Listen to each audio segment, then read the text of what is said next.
ഇവിടെ നിന്ന് ഇറങ്ങി ഓടുവോ? ഓടുവോ ഇനി എവിടെയെങ്കിലും? ഓടൂല. എന്തിനാ ഓടിയേ? അവിടെ നിന്ന് എന്തിനാ ഓടിയേ? എങ്ങനെ വന്നു മക്കൾ? എങ്ങനെ വന്നു? അവിടെ നിന്ന് എങ്ങനെ വന്നു? പോകല്ലേ? പോവോ? ഇനി പോവോ? ഓക്കേ. രാവിലെ അച്ഛനും അമ്മയും കൂടെ 2.25 വയസ്സുകാരനെ ഡേ കെയറിൽ കൊണ്ടാക്കി. എത്രയെന്നും പറഞ്ഞ ബോറടിച്ചിരിക്കുക. പഠിച്ചു മടുത്ത് അവസാനം ഒരക്ഷരം പോലും ടീച്ചറിനോടും പറഞ്ഞില്ല, ഒരാളോടും പറയാതെ ഒരൊറ്റ നടത്തമായിരുന്നു വീട്ടിലേക്ക്. ആര്? ഈ 2.25 വയസ്സുകാരൻ. സഞ്ചരിച്ചത് 1.5 കിലോമീറ്ററോളം. ഒരുപാട് ഇടവഴികളുണ്ട്, പട്ടികളും മൃഗങ്ങളും ഒക്കെ ഉള്ള ശല്യമുള്ള റോഡുകളുണ്ട്, വാഹനങ്ങൾ തലങ്ങും വിലങ്ങും പായുന്ന മെയിൻ റോഡുണ്ട്. ഇതൊക്കെ താണ്ടിയാണ് വീട്ടിൽ 1.5 കിലോമീറ്ററോളം സഞ്ചരിച്ച് വീട്ടിലെത്തിയത്. ഇത്രയും ദൂരം ഈ 2.25 വയസ്സുകാരനെ എങ്ങനെ താണ്ടി വീട്ടിലെത്തിയെന്ന് ചോദിച്ചാൽ അർച്ചനയ്ക്കും സുധീഷിനും ഉത്തരമില്ല. ഇതൊരു അത്ഭുത കുഞ്ഞായിരിക്കും, അല്ലാതെ എന്തോ പറയാനാ. ഇതിന്റെ സീരിയസ് പുള്ളിക്കാരൻ മനസ്സിലായിട്ടാണോ നിങ്ങളുടെ വിചാരത്തോളം? മനസ്സിലായിട്ടുണ്ടാവും? ഒരിക്കലും ഇല്ല. അവൻ അതിന് സീരിയസ് എന്താ ഇതുവരെ മനസ്സിലായിട്ടില്ല. നിങ്ങളുടെ രീതി പറഞ്ഞ് മനസ്സിലാക്കിയിട്ടുണ്ടോ? ഇല്ല, നമ്മളിതൊന്നും കാണിക്കില്ല. കാരണം ഇനി ഇറങ്ങി ഓടിക്കളഞ്ഞാലോ എന്നുള്ളൊരു ഭയമുണ്ട്. നമ്മളവന് CCTV ഇതുവരെ കാണിച്ചിട്ടില്ല, ഒരു ഇഷ്യൂലും അവനെ കാണിച്ചിട്ടില്ല. അവൻ ഇപ്പോഴും അവന്റെ ഒരു ലോകത്തിൽ അവൻ എൻജോയ് നടക്കുവാണ്. ഇപ്പോഴും വീട്ടിൽ ഇങ്ങനെ ബഹളമാണ്. അതെങ്ങനെ ഞങ്ങൾ പറഞ്ഞപ്പോഴും അവിടെ ആക്കിയപ്പോഴും ഞങ്ങൾ അത് പറഞ്ഞിട്ടാണ് ആക്കിയത്. കുഞ്ഞ് കുറച്ച് അമ്മയ്ക്ക് സുഖമില്ലാത്തതിന്റെ കൊണ്ട് മാത്രമാണ് ഡേ കെയറിലാക്കിയത്. അമ്മയ്ക്ക് ശ്വാസം മുട്ടലാണ്, അപ്പം അമ്മയ്ക്ക് അവനെ നോക്കാൻ കുറച്ച് പാടാണ്. അതുകൊണ്ട് മാത്രമാണ് നമ്മൾ ഡേ കെയറിലാക്കിയത്. പിന്നെ ഇവരോട് സംസാരിക്കുന്നത് മനസ്സിലാവുന്നുണ്ടല്ലോ, ആ പറയാമല്ലോ. തിരിച്ചു പറയാനൊക്കെ അറിയാം, എന്തും പറയാനുള്ളതുണ്ട്. പക്ഷെ അതെന്തെങ്കിലും ചോദിക്കുമ്പോഴേ അതങ്ങ് മാറി അവൻ തന്നെ അവൻ വിഷയം മാറ്റി കൊണ്ടുപോകും. അപ്പൊ ഇത് ഏതെങ്കിലും പറഞ്ഞിട്ടുണ്ടോ ഒറ്റയ്ക്ക് ഇരുന്ന് പട്ടി പിടിക്കുന്നൊക്കെ പറഞ്ഞു? അതൊക്കെ പറഞ്ഞു, പക്ഷെ അതൊന്നും ഒരു പേടിയില്ല. ഇന്നലെ പോയിട്ട് വരട്ടെ, അങ്ങോട്ട് പോയിട്ട് വരട്ടെ, ഇങ്ങോട്ട് പോയിട്ട് വരട്ടെ, അവ അങ്ങ് ഓടും.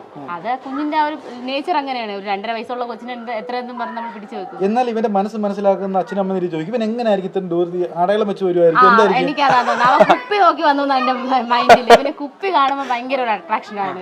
എവിടെ കുപ്പി കിടന്നാലും അവ ആദ്യം പോയി അതിലാണ് കൈ വെക്കുന്നത്. എവിടെ കുപ്പി കിടന്നാലും അമ്മ അവിടെ കുപ്പി, ഇവിടെ അമ്മ തന്നെ പോകുന്ന സമയത്ത് കുപ്പി അവ എവിടെ കുപ്പി നോക്കിയാലും അവൻ അവിടെ കുപ്പി നോക്കി പോകും. എന്നിട്ട് അവൻ പിറ്റേ ദിവസം ആ കുപ്പി അവിടെ ഇല്ലെങ്കിൽ അവൻ പറയും, അയ്യോ കുപ്പി എവിടെ കാണാനില്ല എന്നുള്ള ഇതിൽ അവൻ പറയും. അവൻ അങ്ങനെ കുപ്പിയോട് ഭയങ്കര ഇതാണ്. എനിക്കും തോന്നുന്നത് ആ കുപ്പി നോക്കിയാണ് വീടെത്തിയെന്നാണ്. പല വഴി മാറുന്നുണ്ട്. 4 വഴി മാറുന്നുണ്ട്. അല്ല, അവൻ ആ CCTV കാണുന്നുണ്ട്. 2 വഴിയാണ്. ആ CCTV ഫുട്ടേജ് ഫസ്റ്റ് ഒരു ഇടവഴി വരുന്നുണ്ട്, പിന്നെ സ്ട്രെയിറ്റ് റോഡ് വരുന്നുണ്ട്. ആ സ്ട്രെയിറ്റ് റോഡിൽ വന്നിട്ട് അവൻ നിൽക്കുന്നുണ്ട്. വീണ്ടും സ്ട്രെയിറ്റ് ആയിട്ട് വരുന്നു, അവിടെ നിന്ന് കയറുന്ന ഒരു വളവ് തിരിയുന്നു. അങ്ങനെ 2 വളവ് അങ്ങനെ തിരിഞ്ഞാണ് വരുന്നത്. 2 വളവ് തിരിഞ്ഞാണ് വരുന്നത്. അവന്റെ കയ്യിലൊന്നും ഇല്ല, ചുമ്മാ അതിൽ കാണുമ്പോ മേളിലോട്ട് നോക്കി ഓടിയാണ് വരുന്നത്. മേളിലോട്ട് നോക്കുന്നു, കരയുന്നു, വീണ്ടും താഴോട്ട് നോക്കുന്നു, അങ്ങനെ നോക്കി. ഇപ്പൊ നിങ്ങൾ ഇനിയിപ്പോ നിങ്ങൾക്ക് ടെൻഷൻ കൂടി കൊച്ചൊറ്റ കൂടാനൊക്കെ? പിന്നെ ടെൻഷനേ ഉള്ളൂ. ഇപ്പൊ നമുക്ക് അത് കുറച്ചും കൂടെ ഇതായി, നമുക്ക് ഭയങ്കര ഒരു ടെൻഷനായി. ഇത് ഇങ്ങനെ ഉള്ള കുഞ്ഞ് ചിലപ്പോ വീണ്ടും പുറത്തോട്ട് ഇറങ്ങി ഓടാമല്ലോ. അതുകൊണ്ട് നമ്മൾ കുറച്ചും കൂടെ ഇതായിട്ട് ഇനിയിപ്പം ഇപ്പോഴൊന്നും സ്കൂളിലൊന്നും ആക്കുന്നില്ല. അമ്മ തന്നെ പറയുന്നത് എത്ര വയ്യെങ്കിലും ഞാൻ തന്നെ നോക്കിക്കോളാം എന്നുള്ള ഇതില്.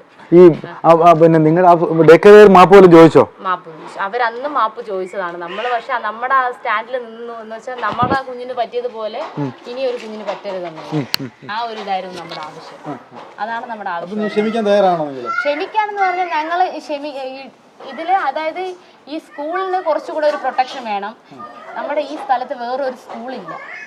ഈ കുഞ്ഞുങ്ങളാക്കാൻ വേറൊരു സ്ഥലമില്ല. അംഗൻവാടി ആണെങ്കിൽ 2 കിലോമീറ്റർ അപ്പുറത്തേ ഉള്ളൂ. അതുകൊണ്ടാണ് ഈ സ്കൂളിനെ എല്ലാവരും ആശ്രയിക്കുന്നത്. അപ്പം നമ്മൾ കാരണം സ്കൂൾ അടച്ചു പൂട്ടി ഉള്ള കുട്ടികളുടെ ഭാവി നശിപ്പിക്കാൻ നമ്മൾ നോക്കുന്നില്ല. അവർക്ക് കുറച്ചുകൂടെ സുരക്ഷിതമായിട്ട് പഠിക്കാൻ പറ്റുന്ന രീതിയിൽ ചെയ്യുക, അതാണ് നമ്മുടെ ആവശ്യം. അല്ലാതെ സ്കൂൾ അടച്ചു പൂട്ടിച്ച് വേറെ ഒരു സ്കൂളില്ല ഇവിടെ. എന്റെ കുഞ്ഞിനെ ഞാൻ വിടുന്നില്ല, ഞങ്ങളെ കുഞ്ഞിനെ ഞങ്ങൾ വിടുന്നില്ല. ബാക്കിയുള്ള പാരന്റ്സ് അവർക്ക് വേണമെന്ന് ആവശ്യപ്പെടുന്നുണ്ടല്ലോ, അപ്പൊ അവരെ വിടട്ടെ. മുതിർന്ന ഒരാൾ നടക്കണമെങ്കിൽ ഒരു അരമണിക്കൂർ എടുക്കും. അരമണിക്കൂർ എടുക്കും നടക്കാനായിട്ട്. ഇവ 1 മണിക്കൂർ എടുത്തെന്ന് തോന്നുന്നു ഓടിങ് എത്താനായിട്ട്. അത്രയും സമയം എടുത്തിട്ടുണ്ട്.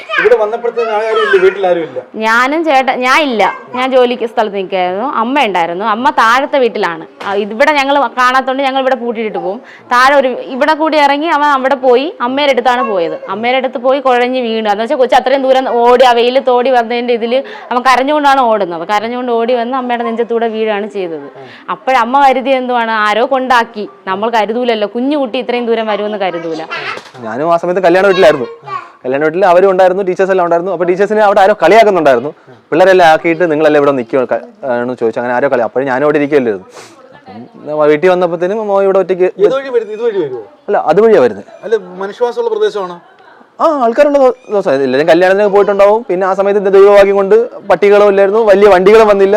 അവ ഇവിടെ നല്ല ഒരു കൊണ്ട് അവ വീട്ടിലെത്തി. ഈ വണ്ടിയൊക്കെ ഒരു സ്ഥലമാണ്, 100% വണ്ടി വരുന്ന സ്ഥലമാണ്, വലിയ ബസ്സുകളൊക്കെ വരുന്ന സ്ഥലമാണ്. അപ്പോൾ ഒരാൾ കാണുന്നില്ല കുഞ്ഞു ഒറ്റയ്ക്ക് വരുന്നു. കുഞ്ഞു വരുന്ന ഒരു അമ്മൂമ്മ കണ്ടിട്ടുണ്ടായിരുന്നു. അപ്പോൾ കരഞ്ഞുകൊണ്ടൊരു കൊച്ചു പോകുന്നെന്ന് അവർ ശ്രദ്ധിച്ച് വേറെ ആരോ കൂടെ ഉണ്ടായിരുന്നു വിചാരിച്ചു.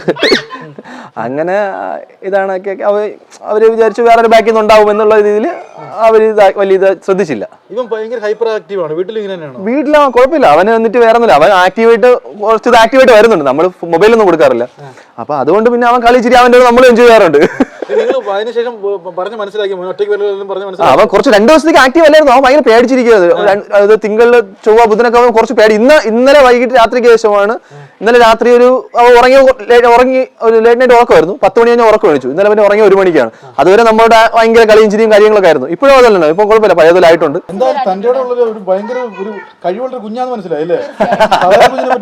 സാധാരണ കുഞ്ഞല്ല, അത്ഭുത കുഞ്ഞാണ്. ഒരിക്കലും വരത്തില്ല.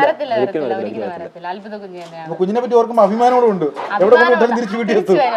അഭിമാനമുണ്ട്, ദൈവത്തോട് ഒരുപാട് നന്ദിയുണ്ട്. അമ്മ പോവാണ് ജോലിക്ക്, നീ തനിച്ചൊരിടത്തും പോകല്ലേ? പോകുവോ എവിടെയെങ്കിലും? പോകില്ല. Okay thank you.